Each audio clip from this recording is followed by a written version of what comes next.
मूळ संकल्पना वजाबाकी 4 वजा 3 4 वजा 3 बरोबर किती येतील? 4 वस्तू आपण घेऊ 4 साठी 1 2 3 4 4 वस्तू घेतल्या. आता त्यामधून आपल्याला 3 वस्तू काढून टाकायच्या. 3 वस्तू आपल्या त्याच्यावरती आपण काट मारूया. 3 वस्तूवर आपण काट मारूया. 1 2 3 1 2 3 3 वस्तू आपण आता काढून टाकल्या. म्हणजे शिल्लक किती राहिले ते पाहू.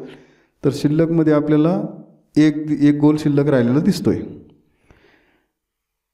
म्हणजे 4 वजा 3 जर आपण केलं तर एक वस्तू आपल्याला शिल्लक राहिलेली दिसते. म्हणजेच 4 वजा 3 बरोबर 1 हे उत्तर आपल्याला मिळालेले आहे. आता आपण दुसरं एक उदाहरण पाहूया.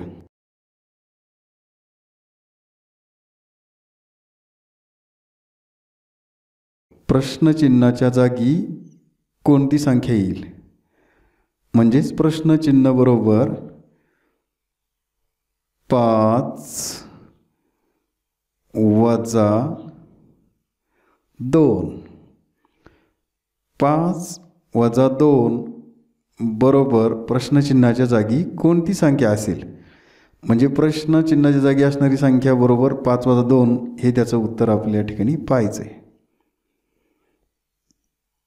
5 वजा 2 1 2 3 4 5 5 वस्तू घेतल्या. आता आपण त्यामधून 2 वस्तू काढून टाकू, वजा करू. 1 2 1 2. आता शिल्लक वस्तू ज्या राहिल्या त्याला आपण चौकोन करून घेऊ. शिल्लक वस्तूला आपण चौकोन करून घेऊ.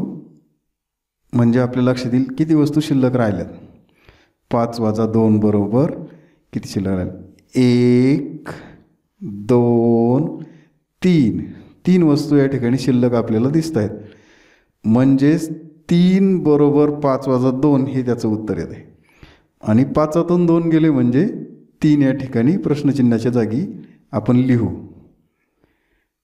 5 वजा 2 बरोबर 3 हे उत्तर आपल्याला या ठिकाणी मिळालं आहे. 5 वजा 2 बरोबर 3.